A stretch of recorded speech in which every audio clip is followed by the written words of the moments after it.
നമസ്കാരം, ഉച്ചവാർത്തയിലേക്ക് സ്വാഗതം. ആദ്യം നോക്കാം പ്രധാന വാർത്തകൾ.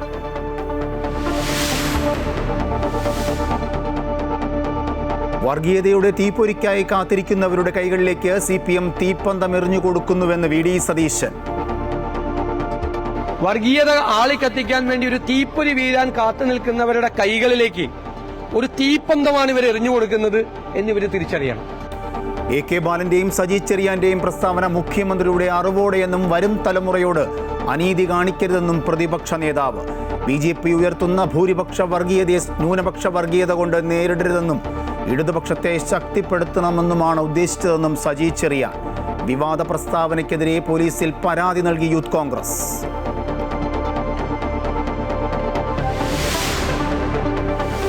SNDP NSS സമുദായ സംഘടനകൾ ഐക്യപ്പെടുന്നത് നല്ല കാര്യമെന്ന് മന്ത്രി V ശിവൻകുട്ടി. വർഗീയമായ ചേരിതിരിവുകളെ CPM പിന്തുണയ്ക്കില്ലെന്നും വെള്ളാപ്പള്ളിയുടെ പരാമർശത്തോട് പ്രതികരിച്ച് മന്ത്രി. NSSഉം SNDPയും കേരള സമൂഹത്തിന് വലിയ സംഭാവന നൽകിയിട്ടുണ്ടെന്ന് രമേശ് ചെന്നിത്തല.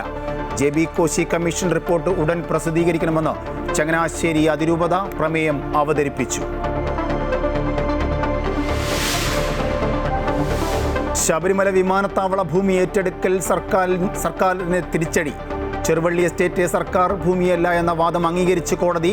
സർക്കാർ അവകാശം ഉന്നയിച്ച 2263 ഏക്കർ ഭൂമി അയന ചാരിറ്റബിൾ ട്രസ്റ്റിൻ്റെതെന്ന് പാലാ സബ് കോടതി. ശബരിമല സ്വർണ്ണക്കൊള്ളയിൽ CBI അന്വേഷണം ആവശ്യപ്പെട്ട അഖില തന്ത്രി പ്രചാരക് സഭയ്ക്ക് ഹൈക്കോടതിയുടെ രൂക്ഷ വിമർശനം. പ്രതികളെ സംരക്ഷിക്കാനാണോ ശ്രമമെന്ന് കോടതി. ഇടക്കാല റിപ്പോർട്ട് സമർപ്പിച്ച് SIT. ഉണ്ണികൃഷ്ണൻ പോറ്റിയുടെ ജാമ്യാപേക്ഷയിൽ കൊല്ലം വിജിലൻസ് കോടതി നാളെ വിധി പറയും. തന്ത്രിയുടെ കസ്റ്റഡിയിലും ജാമ്യാപേക്ഷയിലും 22-ന് വാദം കേൾക്കും. N വാസു വീണ്ടും റിമാൻഡിൽ.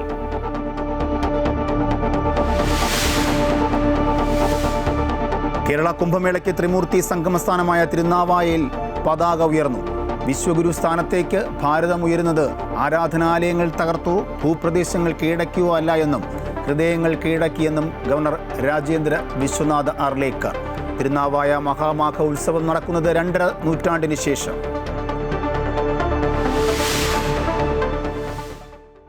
പാലക്കാട് ഒറ്റപ്പാലത്ത് അരുംകൊല.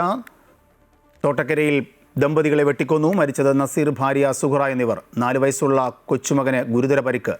ആക്രമണം നടത്തിയത് കുട്ടിയുടെ അച്ഛൻ. കൊലപാതകത്തിലെത്തിച്ചത് കുഞ്ഞിൻ്റെ അവകാശത്തെ ചൊല്ലിയുള്ള തർക്കം. കണ്ണൂരിൽ 1.5 വയസ്സുകാരൻ്റെ കൊലപാതകത്തിൽ അമ്മ കുറ്റക്കാരി. 2ാം പ്രതി നിധിനെ വെറുതെ വിട്ട് കോടതി. വർഗീയതയുടെ തീപ്പൊരിക്കായി കാത്തിരിക്കുന്നവരുടെ കൈകളിലേക്ക് തീപ്പന്തം എറിഞ്ഞു കൊടുക്കുന്നുവെന്ന് VD സതീശൻ. AK ബാലന്റെയും സജി ചെറിയാന്റെയും പ്രസ്താവന മുഖ്യമന്ത്രിയുടെ അറിവോടെയാണ്. പിണറായി വിജയനും VD സതീശനും ഓർമ്മയാകുമെന്നും കേരളം ബാക്കി ഉണ്ടാകുമെന്നും വരും തലമുറയോട് അനീതി കാണിക്കരുതെന്നും പ്രതിപക്ഷ നേതാവ് പറഞ്ഞു. വർഗീയതയ്ക്കെതിരായ നിലപാടെടുത്തതിൻ്റെ പേരിൽ ഏത് കുന്തമുനകളെയും നേരിടാൻ തയ്യാറെന്നും VD സതീശൻ കൂട്ടിച്ചേർത്തു. ഭരണഘടനാ പ്രകാരം സത്യപ്രതിജ്ഞ ചെയ്ത് അധികാരത്തിലേറിയ ഒരു മന്ത്രി ചെയ്തിരിക്കുന്നത് എന്താണ് ഇതിന്റെ ഉദ്ദേശം? ഞാൻ പറഞ്ഞത് ശരിവയ്ക്കുകയാണ്. അതായത് ആളുകളെ ഭിന്നിപ്പിച്ച് രാഷ്ട്രീയ ലാഭമുണ്ടാക്കുക എന്നുള്ള സംഘപരിവാറിന്റെ അതേ വഴിയിലൂടെ CPM യാത്ര ചെയ്യുകയാണ്. അതിന് മുഖ്യമന്ത്രി കൊടപിടിച്ചു കൊടുക്കുകയാണ്. മുഖ്യമന്ത്രിയുടെ അറിവോടുകൂടിയാണ് ഈ 2 പ്രസ്താവനകൾ നടന്നിട്ടുള്ളത്. ബാലന്റെ പ്രസ്താവനയെ മുഖ്യമന്ത്രി ന്യായീകരിച്ചു. മന്ത്രിസഭയിൽ ഒരു അംഗം ഇതുപോലെ, കേരളത്തിന്റെ ചരിത്രത്തിൽ ഒരു അംഗം ഇതുപോലെ ഒരു വർഗീയ പ്രസ്താവന നടത്തിയിട്ടില്ല. ജയിച്ചു വരുന്ന ആളുകളുടെ മതം നോക്കാനാണ് പറഞ്ഞിരിക്കുന്നത്. മന്ത്രി സജി ചെറിയാന്റെ വിവാദ പ്രസ്താവനയിൽ വ്യാപക പ്രതിഷേധം. വാക്കുകൾ വർഗീയ വിദ്വേഷമുള്ളതെന്നും സത്യപ്രതിജ്ഞാ ലംഘനമെന്നും ആക്ഷേപം ഉന്നയിച്ച് യൂത്ത് കോൺഗ്രസ് പരാതി നൽകി. വർഗീയ ധ്രുവീകരണം അറിയാൻ കാസർഗോഡും മലപ്പുറത്തും ജയിച്ചവരുടെ പേര് നോക്കിയാൽ മതിയെന്ന മന്ത്രിയുടെ പരാമർശമാണ് വിവാദത്തിലായത്. ഇന്നലെയാണ് സജി ചെറിയാൻ പരാമർശം നടത്തിയത്. വിവാദ പരാമർശത്തിൽ യൂത്ത് കോൺഗ്രസ് നേതാവ് അനൂപ് VR ആണ് മന്ത്രിക്കെതിരെ ചെങ്ങന്നൂർ പോലീസിൽ പരാതി നൽകിയത്. അതേസമയം താൻ പറഞ്ഞത് തെറ്റിദ്ധരിപ്പിച്ചാണ് ചില മാധ്യമങ്ങൾ വാർത്ത നൽകിയതെന്നാണ് സജി ചെറിയാന്റെ പ്രതികരണം. BJP ഉയർത്തുന്ന ഭൂരിപക്ഷ വർഗീയതയെ ന്യൂനപക്ഷ വർഗീയത കൊണ്ട് നേരിടരുതെന്നും ഇടതുപക്ഷത്തെ ശക്തിപ്പെടുത്തണമെന്നുമാണ് ഉദ്ദേശിച്ചതെന്നും സജി ചെറിയാൻ പറഞ്ഞു. RSS ഉയർത്തുന്ന വർഗീയതയെ നേരിടാൻ മതനിരപേക്ഷത ഉയർത്തിപ്പിടിച്ചേ കഴിയത്തുള്ളൂ. അതിന്ന് കേരളത്തിൽ നമ്മളത് ചെയ്യുന്നുണ്ട്. ഇന്ത്യയിലെ വിവിധ സംസ്ഥാനങ്ങളിൽ നടന്ന തെരഞ്ഞെടുപ്പുകളിൽ BJP വിജയിപ്പിച്ചതിൽ പ്രത്യേകിച്ച് മുസ്ലിം വിഭാഗത്തിൽ നിന്നോ ന്യൂനപക്ഷ വിഭാഗത്തിൽ നിന്നോ ഒരാൾ പോലും ഇല്ല. ഇത് നമ്മുടെ രാജ്യം കണ്ടുകൊണ്ടിരിക്കുന്ന ഒരു അപകടമാണ്. സജി ചെറിയാൻ RSS ഏജന്റാണെന്ന് youth Congress working president Binu Chulli. നാട്ടിൽ മതപരമായ വേർതിരിവുണ്ടാക്കാൻ ബോധപൂർവമായ ശ്രമം നടക്കുന്നു. സംഘപരിവാറും സജി ചെറിയാനും ഭരണഘടനയ്ക്കെതിരാണ്. CPM RSS ഡീലിന്റെ ദല്ലാളാണ് സജി ചെറിയാനെന്നും ബിനു ചുള്ളിയിൽ കുറ്റപ്പെടുത്തി. സാംസ്കാരിക മന്ത്രി സജി ചെറിയാൻ കേരളത്തിലെ മാധ്യമങ്ങളോട് പറഞ്ഞത് കാസർഗോട്ടും മലപ്പുറത്തും കഴിഞ്ഞ തദ്ദേശ സ്വയംഭരണ തെരഞ്ഞെടുപ്പിൽ വിജയിച്ച ആളുകളുടെ പേരൊന്ന് ശ്രദ്ധിക്കണം എന്നാണ് പറഞ്ഞത്. അദ്ദേഹം എന്താണ് ഉദ്ദേശിച്ചത്? കേരളത്തിലെ ജനങ്ങൾ വളരെ അത്ഭുതത്തോടു കൂടിയാണ് അദ്ദേഹത്തിന്റെ പ്രസ്താവനയെ കണ്ടത്. അദ്ദേഹം എന്തുകൊണ്ടാണ് പാലക്കാട് നഗരസഭയിലേക്ക് നോക്കൂ അല്ലെങ്കിൽ തിരുവനന്തപുരം കോർപ്പറേഷനിലേക്ക് നോക്കൂ എന്ന് പറയാത്തത്? ഞങ്ങൾ അത്ഭുതം. വർഗീയതയെ ആളിക്കത്തിക്കാനാണ് മുഖ്യമന്ത്രിയുടെ ശ്രമമെന്ന് രമേശ് ചെന്നിത്തല. മുഖ്യമന്ത്രിയുടെ ഓരോ പ്രസ്താവനകളും വർഗീയ ചേരിതിരിവുണ്ടാക്കുന്നതാണെന്നും മതേതരത്വത്തെ ദുർബലപ്പെടുത്തുന്നതെന്നും രമേശ് ചെന്നിത്തല കുറ്റപ്പെടുത്തി. മുഖ്യമന്ത്രി തന്നെ വർഗീയത ആളിക്കത്തിക്കാൻ ശ്രമിക്കുകയാണ്. മുഖ്യമന്ത്രിയുടെ എല്ലാ പ്രസംഗങ്ങളും പരിശോധിച്ചാൽ വളരെ വ്യക്തമായി തന്നെ സമൂഹത്തെ വിഭജിക്കാനും ജനങ്ങളെ വർഗീയമായി ചേരിതിരിവുണ്ടാക്കാനും ശ്രമിക്കുന്നതാണ്. നിങ്ങൾ അദ്ദേഹത്തിന്റെ ഓരോ പ്രസംഗം എടുത്താലും അത് കാണാൻ കഴിയും. മാറാട് കലാപം പോലെയുള്ള കലാപങ്ങളെ വീണ്ടും ഓർമ്മിപ്പിച്ച് അവിടെ ഉണ്ടായ മുറിവിൽ വീണ്ടും മുളക് തേൽക്കുന്ന സമീപനമാണ് കേരളത്തിന് മുഖ്യമന്ത്രി ചെയ്തുകൊണ്ടിരിക്കുന്നത്. സജി ചെറിയാൻ കാസർഗോഡിനെ അപമാനിച്ചുവെന്ന് എന്നെ നെല്ലിക്കുന്ന MLA. സംസ്കാരശൂന്യമായ പ്രതികരണമാണ് സജി ചെറിയാൻ കഴിഞ്ഞ ദിവസം നടത്തിയതെന്നും അദ്ദേഹം ആരോപിച്ചു. തൊഗാഡിയ ഇപ്പോൾ ഇന്ത്യൻ രാഷ്ട്രീയത്തിൽ നമ്മൾ കുറച്ചു കാലമായി അദ്ദേഹത്തിൻ്റെ പേര് കേൾക്കുന്നുണ്ട്.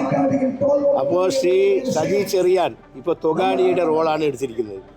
ശ്രീ രാജീവ് ചന്ദ്രശേഖരൻ്റെ നാവ് ശ്രീ സജി ചെറിയാൻ കടമെടുത്തിരിക്കുന്നു എന്നാണ് അത് സംബന്ധിച്ച് എനിക്ക് പറയാനുള്ളത്. വിവാദ പരാമർശം നടത്തിയ മന്ത്രി സജി ചെറിയാനെതിരെ ഫേസ്ബുക്ക് പോസ്റ്റുമായി SYS general secretary Rahmathulla Saqafi Elamaram.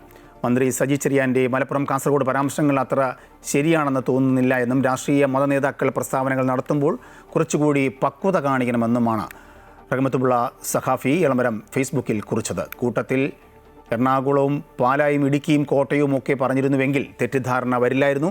എല്ലാ പാർട്ടിക്കാരും സ്ഥാനാർത്ഥികളെ പരിഗണിക്കുമ്പോൾ മണ്ഡലത്തിലെ മതവും സാമൂഹിക സന്തുലിതവും നോക്കാറുണ്ടെന്നും അദ്ദേഹം ഫേസ്ബുക്കിൽ കുറിക്കുന്നു. മഞ്ചേരിയിൽ BJP പോലും മുസ്ലിം പേരുള്ളയാളെ സ്ഥാനാർത്ഥിയാക്കിയത് മറക്കാറായിട്ടില്ല. ഇതൊക്കെ വർഗീയതയായി വ്യാഖ്യാനിക്കുന്നത് യഥാർത്ഥ വർഗീയതയ്ക്ക് വളം നൽകലാവില്ലെന്ന ചോദ്യവും അദ്ദേഹം ഉന്നയിക്കുന്നു. NSSും SNDPയും ഒന്നിക്കുന്നത് നല്ലതാണെന്ന് രമേശ് ചെന്നിത്തല പറഞ്ഞു. കേരള സമൂഹത്തിന് വലിയ സംഭാവന നൽകിയിട്ടുള്ള സമുദായങ്ങളാണ് ഈ സമുദായങ്ങളെന്നും ചെന്നിത്തല പറഞ്ഞു. NSSും SNDPയും ഒക്കെ യോജിക്കുന്നതിൽ ഒരു തെറ്റുമില്ല. അവരൊക്കെ യോജിച്ചു പോകണമെന്ന് തന്നെയാണ് എന്റെ എന്നത്തെ അഭിപ്രായം. എല്ലാ മതസംഘടനകളും യോജിച്ചു പോകുന്നത് നല്ല കാര്യമാണ്. യോജിപ്പോടുകൂടി പോകുന്നത് നല്ലതാണ്. അവരെന്നും വഴക്കടിക്കണമെന്നുള്ള നിർബന്ധമൊന്നും നമ്മൾ കാണിക്കേണ്ട കാര്യം എന്താ? അവർ യോജിച്ചു പോവാണെങ്കിൽ നല്ലതാണ്. അവർ യോജിച്ചു പോട്ടെ. എല്ലാ മതവിഭാഗങ്ങളും യോജിച്ചു പോകുന്നതാണ് എപ്പോഴും നല്ലത്. മതവിഭാഗങ്ങളിലോ അല്ലെങ്കിൽ സംഘടനകൾ തമ്മിലോ തർക്കമുണ്ടാക്കുകയും വഴക്കുണ്ടാക്കുകയും ചെയ്യേണ്ട ആവശ്യമൊന്നുമില്ലല്ലോ. SNDP NSS പോലെയുള്ള സമുദായ സംഘടനകൾ ഐക്യപ്പെട്ട് മുന്നോട്ട് പോകുന്നത് നല്ല കാര്യമെന്ന് മന്ത്രി V ശിവൻകുട്ടി. അവരെയൊക്കെ വിമർശിക്കുമ്പോൾ അതിര് കടന്നു പോകുന്നത് ശരിയല്ല. വർഗീയമായ ഒരു ചേരിതിരിവിനെയും CPM പിന്തുണയ്ക്കില്ല എന്നും മന്ത്രി പറഞ്ഞു.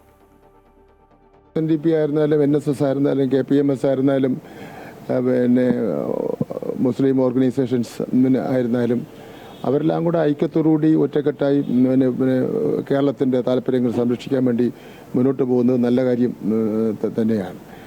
അവരുടെയും പിന്നെ പാരമ്പര്യത്തിൽ നിന്ന് നമുക്ക് തള്ളിക്കളയാൻ വേണ്ടി പറ്റില്ല. ഇപ്പോൾ SNDPക്ക് മഹത്തായ ഒരു വലിയ പാരമ്പര്യം ഉണ്ട്. ശ്രീനാരായണ ഗുരുദേവൻ്റെ മുതലുള്ള മഹത്തായ ഒരു പാരമ്പര്യം SNDPക്ക് ഉണ്ട്. NSSന് അതേപോലെ പിന്നെ മന്നത്ത് പത്മനാഭൻ മുതലുള്ള ബഹുമാനപ്പെട്ട വ്യക്തിത്വങ്ങളുടെ പാരമ്പര്യം ഉണ്ട്. SNDP NSS ഐക്യത്തിൽ പ്രതികരിച്ച് CPM സംസ്ഥാന സെക്രട്ടറി MV ഗോവിന്ദൻ CPM ഇതിനെ കാണുന്നത് വ്യക്തിപരമായിട്ടല്ല എന്നും എല്ലാ സാമുദായിക വിഭാഗങ്ങളും ഐക്യപ്പെടണമെന്നും അദ്ദേഹം പറഞ്ഞു. വി.ഡി. സതീശൻ RSSന്റെയും ജമാഅത്ത് ഇസ്ലാമിയുടെയും വർഗീയതയ്ക്കൊപ്പമാണ്. RSSന് മുമ്പിൽ പോയി വഴങ്ങിയ പോലെ ജമാഅത്ത് ഇസ്ലാമിക്കിന് മുമ്പിലും വി.ഡി. സതീശൻ വഴങ്ങിയെന്നും UDF ജമാഅത്ത് ഇസ്ലാമിയെ കൂട്ടിക്കൊണ്ടു നടക്കുകയാണെന്നും അദ്ദേഹം പറഞ്ഞു. Justice JB Koshy commission report ഉടൻ പ്രസിദ്ധീകരിക്കണമെന്ന് ചങ്ങനാശ്ശേരി അതിരൂപത പ്രമേയത്തിലൂടെ ആവശ്യപ്പെട്ടു. അടുത്ത മന്ത്രിസഭയിൽ ന്യൂനപക്ഷ വകുപ്പ് മുഖ്യമന്ത്രി ഏറ്റെടുക്കണമെന്നും ന്യൂനപക്ഷ കമ്മീഷൻ അധ്യക്ഷ സ്ഥാനം സമുദായങ്ങൾക്ക് റൊട്ടേഷൻ അടിസ്ഥാനത്തിൽ നൽകണമെന്നും പ്രമേയം ആവശ്യപ്പെടുന്നു. സീറോ മലബാർ സഭയുടെ സമുദായ ശാക്തീകരണത്തിൻ്റെ ചങ്ങനാശ്ശേരി അതിരൂപത തല ഉദ്ഘാടന സമ്മേളനത്തിലാണ് പ്രമേയം അവതരിപ്പിച്ചത്. Justice JB Koshy commission report പ്രസിദ്ധീകരിക്കണമെന്നും ക്രൈസ്തവ സഭകളുമായി കൂടിയാലോചിച്ച് ശുപാർശകൾ നടപ്പാക്കണമെന്നും സർക്കാരിനോട് ആവശ്യപ്പെട്ട ചങ്ങനാശ്ശേരി അതിരൂപത അതുണ്ടായില്ലെങ്കിൽ അടുത്ത സർക്കാരിൽ അധികാരത്തിൽ എത്തുന്നത് ഏതു മുന്നണിയായാലും ഈ വിഷയത്തിൽ സ്വീകരിക്കുന്ന നിലപാട് എന്തായിരിക്കുമെന്ന് വ്യക്തമാക്കണമെന്നും പ്രമേയത്തിൽ ആവശ്യപ്പെടുന്നു. JB കോശി കമ്മീഷൻ റിപ്പോർട്ടിൽ കുട്ടനാടിനെ സംബന്ധിച്ച ശുപാർശകൾ പരിഗണിച്ച് അടുത്ത സംസ്ഥാന ബജറ്റിൽ കുട്ടനാടിനായി പ്രത്യേക പദ്ധതികൾ ആവിഷ്കരിച്ച് സമയബന്ധിതമായി നടപ്പാക്കണം. ക്രൈസ്തവരെ മൈനോറിറ്റിയായി പരിഗണിച്ച് പ്രത്യേക പദ്ധതികൾ നടപ്പിലാക്കണം. അടുത്ത മന്ത്രിസഭയിൽ ന്യൂനപക്ഷ വകുപ്പ് മുഖ്യമന്ത്രി ഏറ്റെടുക്കണമെന്ന പ്രമേയത്തിലെ ആവശ്യം ഇടതുവലത് സർക്കാരുകളിൽ മറ്റ് സമുദായങ്ങളിൽ നിന്നുള്ളവർ ഈ വകുപ്പ് കൈവശം വയ്ക്കുന്നതിലുള്ള സഭയുടെ എതിർപ്പ് വ്യക്തമാക്കുന്നുണ്ട്. ന്യൂനപക്ഷ കമ്മീഷൻ അധ്യക്ഷ സ്ഥാനം സമുദായങ്ങൾക്ക് റൊട്ടേഷൻ അടിസ്ഥാനത്തിൽ നൽകണമെന്നും ന്യൂനപക്ഷ ക്ഷേമ വകുപ്പിൽ നിന്നുള്ള ആനുകൂല്യങ്ങൾ ജനസംഖ്യാനുപാതികമാക്കണമെന്നും പ്രമേയം ആവശ്യപ്പെടുന്നു. എയ്ഡഡ് സ്ഥാപനങ്ങളുടെ നടത്തിപ്പിൽ അനാവശ്യ ഇടപെടൽ ഒഴിവാക്കണം. EWS മാനദണ്ഡങ്ങൾ കാലാനുസൃതമായി പരിഷ്കരിക്കണം. മതസ്വാതന്ത്ര്യത്തിന് നേരെയുള്ള കടന്നുകയറ്റത്തിനെതിരെ കേന്ദ്ര സംസ്ഥാന സർക്കാരുകൾ ജാഗ്രത പുലർത്തണമെന്നും കർശന നടപടി സ്വീകരിക്കണമെന്നും അതിരൂപത പ്രമേയത്തിലൂടെ ആവശ്യപ്പെട്ടു. അമൃത ന്യൂസ്, കോട്ടയം.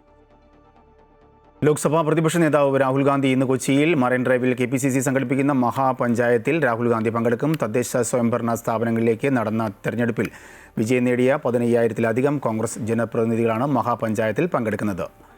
രാഹുൽ ഗാന്ധി ആദ്യം പ്രൊഫസർ M. ലീലാവതി ടീച്ചറുടെ വസതിയിലെത്തും. പ്രിയദർശിനി പബ്ലിക്കേഷൻസിൻ്റെ സാഹിത്യ പുരസ്കാരം ഡോക്ടർ M. ലീലാവതിക്ക് സമ്മാനിക്കും. അവിടെ നിന്ന് 2 മണിയോടെ മഹാപഞ്ചായത്ത് നടക്കുന്ന സമ്മേളന നഗരിയിലും എത്തിച്ചേരും. പ്രതിപക്ഷ നേതാവ് വി.ഡി. സതീശൻ, സംഘടനാ ചുമതലയുള്ള AICC general secretary KC Venugopal, Sachin Pilot, പ്രവർത്തക സമിതി അംഗം രമേശ് ചെന്നിത്തല, കനയ്യകുമാർ, കർണാടക ഊർജ്ജ വകുപ്പ് മന്ത്രി KJ ജോർജ് ഉൾപ്പെടെയുള്ള നേതാക്കളും പരിപാടിയിൽ പങ്കെടുക്കും. ശബരിമല വിമാനത്താവളം പദ്ധതിക്കായി എരുമേലി ചെറുവള്ളി എസ്റ്റേറ്റ് ഏറ്റെടുക്കുന്നത് സംബന്ധിച്ച കേസിൽ സർക്കാരിന് തിരിച്ചടി. ചെറുവള്ളി എസ്റ്റേറ്റിൻ്റെ ഉടമസ്ഥാവകാശം ഉന്നയിച്ച് സർക്കാർ നൽകിയ ഹർജി പാലാ കോടതി തള്ളി. അവകാശം ഉന്നയിച്ച 2263 ഏക്കർ ഭൂമി അയന ചാരിറ്റബിൾ ട്രസ്റ്റിൻ്റേതാണെന്നാണ് പാലാ സബ് കോടതിയുടെ കണ്ടെത്തൽ. വിമാനത്താവളത്തിനായി എരുമേലി ചെറുവള്ളി എസ്റ്റേറ്റിലെ 2263 ഏക്കർ ഭൂമി ഏറ്റെടുക്കുവാനുള്ള സർക്കാർ നീക്കത്തിനാണ് തിരിച്ചടി ഉണ്ടായിരിക്കുന്നത്. 2018-ൽ രാജമാണിക്യം കമ്മിറ്റി ചെറുവള്ളി അടക്കമുള്ള എസ്റ്റേറ്റുകളുടെ പാട്ടകാലാവധി തീർന്നതാണെന്നും സർക്കാർ ഏറ്റെടുക്കണമെന്നും ശുപാർശ നൽകിയിരുന്നു. ഇതേ തുടർന്ന് ഭൂമി ഏറ്റെടുക്കലിനായി സർക്കാർ വിജ്ഞാപനവും ഇറക്കി. എന്നാൽ ഭൂമിയുടെ മുൻ ഉടമകളായ ഹാരിസൺ മലയാളം ഹൈക്കോടതിയെ സമീപിച്ചതോടെ ഏറ്റെടുക്കൽ കോടതി റദ്ദാക്കിയിരുന്നു. ഭൂമി ഏറ്റെടുക്കാൻ സിവിൽ കോടതിയെ സമീപിക്കാനാണ് ഹൈക്കോടതിയും സുപ്രീം കോടതിയും നിർദ്ദേശിച്ച സാഹചര്യത്തിലാണ് സംസ്ഥാന സർക്കാരിന് വേണ്ടി കോട്ടയം ജില്ലാ കളക്ടർ പാലാ സബ് കോടതിയെ സമീപിച്ചത്. 7 വർഷം നീണ്ടുനിന്ന വ്യവഹാരത്തിലാണ് ഇപ്പോൾ കോടതി വിധി വന്നിരിക്കുന്നത്. ശബരിമല സ്വർണ്ണക്കൊള്ളയിൽ CBI അന്വേഷണം ആവശ്യപ്പെട്ട അഖിലതന്ത്രി പ്രചാരക് സഭയ്ക്ക് ഹൈക്കോടതിയുടെ രൂക്ഷ വിമർശനം. പ്രതികളെ സംരക്ഷിക്കാനാണോ ശ്രമമെന്ന് കോടതി ചോദിച്ചു. ഇടക്കാല റിപ്പോർട്ട് സമർപ്പിച്ച് SIT. ഉണ്ണികൃഷ്ണൻ പോറ്റിയുടെ ജാമ്യാപേക്ഷയിൽ കൊല്ലം വിജിലൻസ് കോടതി നാളെ വിധി പറയും. തന്ത്രിയുടെ കസ്റ്റഡിയിലും ജാമ്യാപേക്ഷയിലും 22-ന് വാദം കേൾക്കും. N. വാസുവിനെ വീണ്ടും റിമാൻഡ് ചെയ്തു.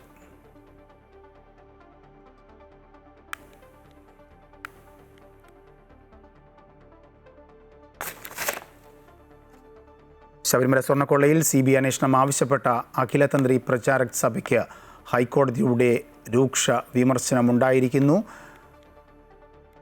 CBI അന്വേഷണം പ്രതികളെ സംരക്ഷിക്കാനാണോ എന്നാണ് കോടതി ചോദിച്ചിരിക്കുന്നത്. ഇടക്കാല റിപ്പോർട്ട് സമർപ്പിച്ചു. ഈ വിഷയത്തിൽ SIT. ഉണ്ണികൃഷ്ണൻ പോറ്റിയുടെ ജാമ്യാപേക്ഷയിൽ കൊല്ലം വിജിലൻസ് കോടതി നാളെ വിധി പറയും. തീവ്ര വോട്ടർ പട്ടിക പരിഷ്കരണവുമായി ബന്ധപ്പെട്ട് കരട് വോട്ടർ പട്ടികയിൽ ഉൾപ്പെടുത്താത്തവർക്ക് രേഖകൾ സമർപ്പിക്കുവാനുള്ള സമയം നീട്ടി. ഈ മാസം 30-ാം തീയതി വരെയാണ് ഇലക്ഷൻ കമ്മീഷൻ സമയം നീട്ടിയത്. സുപ്രീം കോടതി നിർദ്ദേശപ്രകാരമാണ് സമയം നീട്ടി നൽകിയത്. സമയം നീട്ടി നൽകണമെന്ന് സുപ്രീം കോടതിയിൽ കേരളം ആവശ്യപ്പെട്ടിരുന്നു. SIR കരട് പട്ടികയിൽ നിന്ന് ഒഴിവാക്കിയവർക്ക് ഏറെ ആശ്വാസകരമാകുന്ന തീരുമാനമാണിത്. രേഖകൾ സമർപ്പിക്കാനുള്ള സമയപരിധി ഈ മാസം 30 വരെ നീട്ടിയിരിക്കുകയാണ്. സുപ്രീംകോടതിയുടെ നിർദ്ദേശപ്രകാരമാണ് കേന്ദ്ര തെരഞ്ഞെടുപ്പ് കമ്മീഷൻ ഇത് സംബന്ധിച്ച് വിജ്ഞാപനമിറക്കിയത്. നേരത്തെ ഈ മാസം 22 വരെയായിരുന്നു സമയപരിധി. അതേസമയം പട്ടികയിൽ നിന്ന് ഒഴിവാക്കപ്പെട്ടവരുടെ പേര് വിവരങ്ങൾ പൊതു ഇടങ്ങളിലും വെബ്സൈറ്റിലും പ്രസിദ്ധീകരിക്കണമെന്ന് കോടതിയുടെ ഉത്തരവിൽ പറയുന്നു. ഡിസംബർ 23-നാണ് കേരളത്തിൽ കരട് വോട്ടർ പട്ടിക പ്രസിദ്ധീകരിച്ചത്. 25 ലക്ഷത്തോളം പേർ കരട് പട്ടികയിൽ നിന്ന് പുറത്തായി എന്നത് ഏറെ വിമർശനത്തിനിടയാക്കിയിരുന്നു. ഇതിനെതിരെ രാഷ്ട്രീയ പാർട്ടികൾ പ്രതിഷേധിക്കുകയും സമയപരിധി നീട്ടണമെന്ന് ആവശ്യപ്പെടുകയും ചെയ്തിരുന്നു. അതേസമയം പട്ടികയിൽ പേര് ചേർക്കാനായി ബന്ധപ്പെട്ട രേഖകൾ സമർപ്പിക്കാൻ ജില്ലാ അടിസ്ഥാനത്തിൽ സംവിധാനങ്ങൾ ഒരുക്കിയിരിക്കുകയാണ് സർക്കാർ. പഞ്ചായത്തുകളും വില്ലേജ് ഓഫീസുകളും കേന്ദ്രീകരിച്ച് പ്രാദേശിക തലങ്ങളിൽ ഉദ്യോഗസ്ഥരെ നിയോഗിച്ചിട്ടുണ്ട്. രേഖകൾ നൽകുന്നതിനായി യാതൊരുവിധ ഫീസും ഈടാക്കരുതെന്ന് കർശന നിർദ്ദേശവും നൽകിയിട്ടുണ്ട്. അന്തിമ വോട്ടർ പട്ടിക പ്രസിദ്ധീകരിക്കുന്നത് ഫെബ്രുവരി 21-നാണ്. എന്നാൽ രേഖകൾ സമർപ്പിക്കാനുള്ള സമയം നീട്ടിയതിനാൽ അന്തിമ വോട്ടർ പട്ടിക പ്രസിദ്ധീകരിക്കുന്ന തീയതിയും നീട്ടാനാണ് സാധ്യത. അമൃത ന്യൂസ്, തിരുവനന്തപുരം. കേരള കുംഭമേളയ്ക്ക് തുടക്കം. ത്രിമൂർത്തി സംഗമസ്ഥാനമായ തിരുനാവായയിൽ കേരള ഗവർണർ രാജേന്ദ്ര വിശ്വനാഥ് ആർലേക്കർ പതാക ഉയർത്തി. 2.5 നൂറ്റാണ്ടിന് ശേഷമാണ് തിരുനാവായ മഹാമാഘ ഉത്സവം നടക്കുന്നത്. കൂടുതൽ വിശദാംശങ്ങളുമായി ടി.കെ. അരവിന്ദൻ തിരുനാവായിൽ നിന്നും ചേരുകയാണ്. നിലയുടെ തീരത്ത് ഭക്തി നിർഭരമായ ഒരു അന്തരീക്ഷമാണ്. അരവിന്ദൻ, ചടങ്ങുകൾ എങ്ങനെ പുരോഗമിക്കുന്നു? വിശേഷാൽ പൂജകളും ഒക്കെ ഇന്ന് നടക്കുന്നുണ്ട്. ഗവർണറാണ് പതാക ഉയർത്തിയത്. പതാക ഉയർത്തിയതോടുകൂടി മറ്റു ചടങ്ങുകളെല്ലാം തുടങ്ങിയിരിക്കുന്നു. വിശദാംശങ്ങൾ. രാജേഷ്, 2.5 നൂറ്റാണ്ടിന് ശേഷം തിരുനാവായയിൽ അരങ്ങേറുന്ന മഹാമാഘ ഉത്സവത്തിനുള്ള എല്ലാ കാര്യങ്ങളും അത് തുടങ്ങിക്കഴിഞ്ഞു. ഗവർണർ പതാക ഉയർത്തിയതോടുകൂടി, ഭഗവധ്വജം ഉയർത്തിയതോടുകൂടി അതിൻ്റെ വിളംബരമായി കഴിഞ്ഞു. ഇന്നു മുതൽ അടുത്ത ഫെബ്രുവരി 3-ാം തീയതി വരെ ഇവിടെ വിവിധ തരത്തിലുള്ള പ്രത്യേക പൂജകൾ നടക്കും. ഇതുവരെ നടന്നത് പ്രായശ്ചിത്ത കർമ്മങ്ങളായിരുന്നു. ഇനി ദേവതകൾക്കുള്ള പൂജകളാണ് വരും ദിവസങ്ങളിൽ നടക്കുന്നത്. ഓരോ ദിവസം ഓരോ ദേവതകൾക്ക് എന്നുള്ള തരത്തിലുള്ള പൂജകൾ ഇവിടെ നടക്കും. അങ്ങനെ 3 വരെ ഇത്തരം പൂജകൾ നടക്കും. അതിനുശേഷം 3-ാം തീയതി ആചാര്യന്മാർക്കുള്ള, ഋഷിമാർക്കുള്ള പൂജകൾ നടക്കും. അങ്ങനെ ആ യതി പൂജയോടുകൂടിയാണ് ഈ മഹാമഘത്തിൻ്റെ സമാപനം നടക്കുക. എന്തായാലും നമ്മുടെ സാംസ്കാരികമായ, പുരാതന കേരളത്തിൻ്റെ സാംസ്കാരികമായ ഒരു വീണ്ടെടുപ്പിനാണ് ഇപ്പോൾ തിരുനാവായ തുടക്കം കുറിച്ചിരിക്കുന്നത്. നൂറ്റാണ്ടുകളായി, 2.5 നൂറ്റാണ്ടിലേറെ കാലമായി 1755 നിലച്ചുപോയ ആ മഹാമഘ ഉത്സവം വീണ്ടും തുടരുമ്പോൾ അത് നാട്ടുകാർ വളരെ ആവേശത്തോടു കൂടിയാണ് ഏറ്റെടുക്കുന്നത്. എല്ലാ ക്രമീകരണങ്ങളും നേരത്തെ തന്നെ പൂർത്തിയായിരുന്നു. എന്തായാലും വരും ദിവസങ്ങളിൽ കൂടുതൽ ആളുകൾ, ഇപ്പോൾ തന്നെ വിവിധ ആശ്രമങ്ങളിൽ നിന്നുള്ള ഭാരതത്തിൻ്റെ വിവിധ മേഖലകളിൽ നിന്നുള്ള സന്യാസി വര്യന്മാർ ഇവിടേക്ക് എത്തിക്കഴിഞ്ഞു. രാവിലെ ഇവിടെ ധ്വജാരോഹണം നടന്ന അതേ സമയത്ത് തന്നെ ഭാരതപ്പുഴയുടെ ഉത്ഭവസ്ഥാനത്തു നിന്നുള്ള രഥയാത്ര ആരംഭിച്ചിട്ടുണ്ട്. 22-ാം തീയതി ആ രഥയാത്ര ഇവിടെ എത്തും. ഇന്നത്തെ ഏറ്റവും പ്രധാന നിളസ്നാനമാണ്. ഈ നിളസ്നാനത്തിൻ്റെ ഒരു പ്രത്യേകത, സപ്ത ദേവതകൾ ഇവിടേക്ക്, സപ്ത നദികൾ ഭാരതപ്പുഴയിൽ എത്തുന്നു എന്നാണ് സങ്കല്പം. അതിനാൽ തന്നെ ആ പുണ്യമായ നിളയിൽ കുളിക്കുക എന്നുള്ളത്, സ്നാനം ചെയ്യുക എന്നുള്ളൊരു പുണ്യകർമ്മമാണ്. ഇന്നു മുതൽ സ്നാനകർമ്മങ്ങൾ ആരംഭിച്ചിരിക്കുന്നു. എല്ലാ ദിവസവും ഇത് കഴിയുന്നവരെ, മഹാമഘം കഴിയുന്നവരെ 3-ാം തീയതി വരെ നിള സ്നാനമുണ്ടാവും. ഒപ്പം ഇന്നു മുതൽ നിള ആരതിയും ഉണ്ടാവും. അങ്ങനെ നിളയെ, സപ്തനദികളെ പൂജിക്കുന്ന ആ ചടങ്ങ് ഇന്നു മുതൽ ആരംഭിക്കുകയാണ്. നിളയിലൊന്ന് മുങ്ങിക്കുളിക്കുവാൻ, ഇവിടെ പൂജ ചെയ്യുവാൻ ഉള്ള സൗഭാഗ്യമാണ് എല്ലാവർക്കും വന്നു ചേർന്നിട്ടുള്ളത്. അതിനാൽ തന്നെ നിരവധി പേർ ഇവിടെ എത്തുന്നു. എല്ലാ ഒരുക്കങ്ങളും ഇവിടെ പൂർത്തിയാക്കിയിട്ടുണ്ട്. സുരക്ഷാ സന്നാഹങ്ങളുണ്ട്. ദിവസേന ഒരു 50,000 പേരെങ്കിലും ഇവിടെ എത്തുമെന്നാണ് സംഘാടകർ പ്രതീക്ഷിക്കുന്നത്. അതിനുള്ള ഒരുക്കങ്ങളെല്ലാം ക്രമീകരിച്ചിട്ടുണ്ട്. ഗവർണറാണ് ഇന്ന് പതാക ഉയർത്തിയത്. ഗവർണർ ഇതിൽ പ്രത്യേകം എടുത്തു പറഞ്ഞ ഒരു കാര്യം, നമ്മുടെ സംസ്കാരത്തെ സംരക്ഷിക്കേണ്ടതുണ്ട്. നമ്മുടെ വീടുകളിൽ നിന്ന് അച്ഛൻ, അമ്മ എന്നുള്ള പദങ്ങളെല്ലാം അപ്രത്യക്ഷമാകുന്നു. അത് മാറ്റി തിരിച്ചു കൊണ്ടുവരണം എന്നുള്ള കാര്യമാണ് ഗവർണർ സൂചിപ്പിച്ചത്. 3-ാം ബലാത്സംഗ കേസിൽ ജയിലിൽ കഴിയുന്ന രാഹുൽ മാങ്കൂട്ടത്തിൽ MLA ജാമ്യം തേടി പത്തനംതിട്ട ജില്ലാ സെഷൻസ് കോടതിയിൽ അപേക്ഷ നൽകിയിട്ടുണ്ട്. ഹർജി കോടതി നാളെ പരിഗണിക്കും. തിരുവല്ല മജിസ്ട്രേറ്റ് കോടതി കഴിഞ്ഞ ദിവസം ജാമ്യം നിഷേധിച്ചിരുന്നു. രാഹുലിൻ്റെ എല്ലാ വാദങ്ങളും തള്ളിയായിരുന്നു ജാമ്യം നിഷേധിച്ചത്. പോലീസ് റിപ്പോർട്ട് വന്ന ശേഷമായിരിക്കും ജില്ലാ കോടതിയിൽ ജാമ്യാപേക്ഷയിൽ വിശദമായ വാദം നടക്കുക. പാലക്കാട് ഒറ്റപ്പാലം തോട്ടക്കരയിൽ ദമ്പതികളെ വെട്ടിക്കൊന്നു. 63-കാരനായ നാലകത്ത് നസീർ, 60-കാരിയായ ഭാര്യ സുഹറ എന്നിവരാണ് മരിച്ചത്. മരിച്ച ദമ്പതികൾക്ക് പുറമെ ഇവരുടെ വളർത്തുമകളായ സുൽഫിത്തിൻ്റെ 4 വയസ്സായ മകനെ ഗുരുതരമായി പരിക്കേറ്റ നിലയിലും കണ്ടെത്തി. അർദ്ധരാത്രി 12 മണിയോടെയാണ് ദാരുണമായ സംഭവം നടന്നത്. സുൽഫിയത്ത് മകനുമായി ഓടി രക്ഷപ്പെടാൻ ശ്രമിച്ചെങ്കിലും രണ്ടുപേർക്കും വെട്ടേൽക്കുകയായിരുന്നു. സുൽഫിത്താണ് നാട്ടുകാരെ വിവരമറിയിച്ചത്. നാട്ടുകാർ വീട്ടിലെത്തിയപ്പോഴേക്കും ദമ്പതികൾ കൊല്ലപ്പെട്ടിരുന്നു. സുൽഫിയത്തിൻ്റെ ആദ്യ ഭർത്താവാണ് ആക്രമണം നടത്തിയത്. ഇയാളെ പോലീസ് കസ്റ്റഡിയിലെടുത്തു. കുഞ്ഞിൻ്റെ അവകാശവാദത്തെ ചൊല്ലിയുള്ള തർക്കമാണ് ആക്രമണത്തിൽ കലാശിച്ചതെന്നാണ് സൂചന. ഗുരുതരമായ പരിക്കേറ്റ കുട്ടിയെ ആദ്യം ഒറ്റപ്പാലം താലൂക്ക് ആശുപത്രിയിൽ പ്രവേശിപ്പിച്ചു. കുട്ടിയെ പിന്നീട് വാണിയംകുളത്തെ സ്വകാര്യ ആശുപത്രിയിലേക്ക് മാറ്റി. ബസ്സിൽ വെച്ച് അപമാനിച്ചെന്ന ആരോപണം ഉയർത്തി സോഷ്യൽ മീഡിയയിലൂടെ ദൃശ്യം പ്രചരിച്ചതിന് പിന്നാലെ യുവാവ് ആത്മഹത്യ ചെയ്ത സംഭവത്തിൽ നിയമ നടപടിയുമായി കുടുംബം മുന്നോട്ട്. 41-കാരനായ കോഴിക്കോട് ഗോവിന്ദപുരം സ്വദേശി ദീപക്കാണ് ഇന്നലെ ആത്മഹത്യ ചെയ്തത്. സംഭവത്തിൽ മെഡിക്കൽ കോളേജ് പോലീസ് കേസെടുത്തിട്ടുണ്ട്. ബസ്സിൽ വെച്ച് അപമര്യാദയായി പെരുമാറിയെന്ന് കാണിച്ച് നേരത്തെ പെൺകുട്ടി നൽകിയ പരാതിയിൽ വടകര പോലീസ് കേസെടുത്തിരുന്നു. വസ്തുതാവിരുദ്ധമായി യുവതിയുടെ വീഡിയോ പ്രചാരണമാണ് യുവാവിൻ്റെ ആത്മഹത്യയിലേക്ക് നയിച്ചതെന്നാണ് ദീപകിൻ്റെ കുടുംബത്തിൻ്റെ ആരോപണം. അന്വേഷണം നടക്കുകയാണെന്നും ആവശ്യമെങ്കിൽ യുവതിയെ വിളിച്ചു വരുത്തി അന്വേഷിക്കുമെന്നും മെഡിക്കൽ കോളേജ് പോലീസ് അറിയിച്ചു. പത്തനംതിട്ട കോട്ടാങ്ങൽ പഞ്ചായത്ത് UDF ഭരിക്കും. നറുക്കെടുപ്പിലൂടെയാണ് UDFന് അധികാരം കിട്ടിയത്. കോൺഗ്രസിലെ KV ശ്രീദേവിയാണ് പഞ്ചായത്ത് പ്രസിഡന്റ്. UDFും BJPയും 5 വീതം സീറ്റുകളിൽ ജയിച്ചിരുന്നു. കാസർഗോഡ് കുമ്പളയിലെ താൽക്കാലിക ടോൾ പിരിവിനെതിരെ സമരം ശക്തമാക്കി മഞ്ചേശ്വരം MLAയുടെ നേതൃത്വത്തിൽ ആക്ഷൻ കമ്മിറ്റി. നാളെ ഈ വിഷയം നിയമസഭയിൽ കോളിംഗ് അറ്റൻഷനായി അവതരിപ്പിക്കുമെന്നും ജില്ലയിലെ 5 MLAമാരും ചേർന്ന് അന്യായമായ ടോൾ പിരിവ് സംബന്ധിച്ച് മുഖ്യമന്ത്രിയെയും ചീഫ് സെക്രട്ടറിയെയും ഉൾപ്പെടെ കണ്ട് പരാതി അറിയിച്ച നടപടികൾ ആവശ്യപ്പെടുമെന്നും AKM അഷ്റഫ് MLA പറഞ്ഞു. ആക്ഷൻ കമ്മിറ്റിയുടെ സമരം കാസർഗോഡ് കളക്ടറേറ്റിന് മുമ്പിൽ നടന്നുവരികയാണ്. CMനെയും PWD മിനിസ്റ്ററേയും ചീഫ് സെക്രട്ടറിയും ആരെയും കാണുന്നുണ്ട്.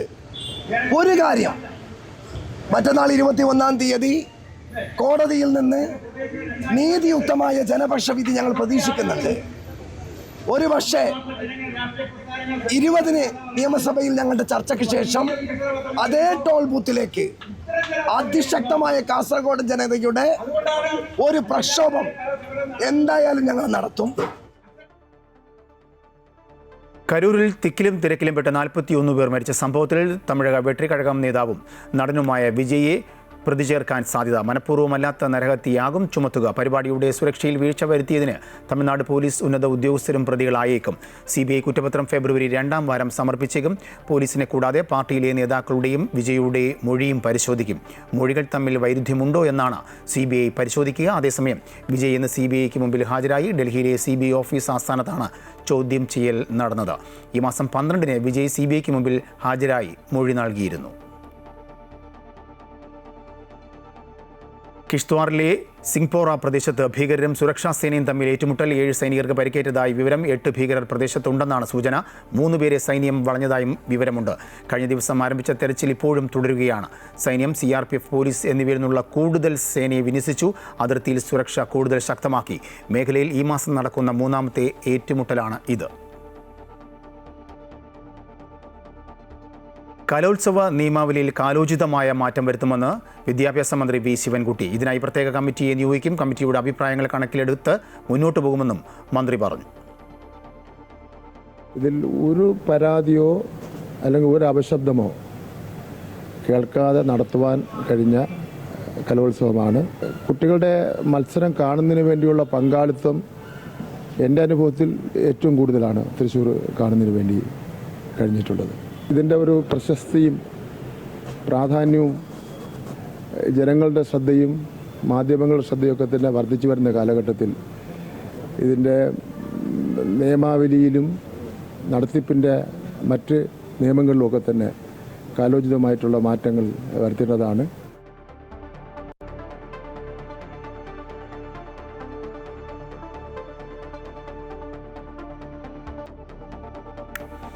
തിരുവനന്തപുരം ഇരുത്താവൂർ മഹാകാളിക ധർമ്മശിലയിൽ നിഷ്കല അമാവാസി മഹോത്സവത്തോടനുബന്ധിച്ച് മഹാകാളിക പുരസ്കാരവും മഹാകാളിക ശ്രേഷ്ഠ ഭക്ത പുരസ്കാരവും സമ്മാനിച്ചു. കൊല്ലൂർ മൂകാംബിക ക്ഷേത്രത്തിലെ മുഖ്യ തന്ത്രി ഡോക്ടർ രാമചന്ദ്ര അടിക പ്രഥമ മഹാകാളിക പുരസ്കാരം ഏറ്റുവാങ്ങി. മഹാകാളിക ശ്രേഷ്ഠ ഭക്ത പുരസ്കാരം സന്ധ്യാദീപം പ്രൊഡ്യൂസർ GR ശ്രീദേവിക്ക് ഡോക്ടർ രാമചന്ദ്ര അടിക സമ്മാനിച്ചു. അമൃത TVയുടെ സീനിയർ പ്രൊഡ്യൂസറാണ് GR ശ്രീദേവി.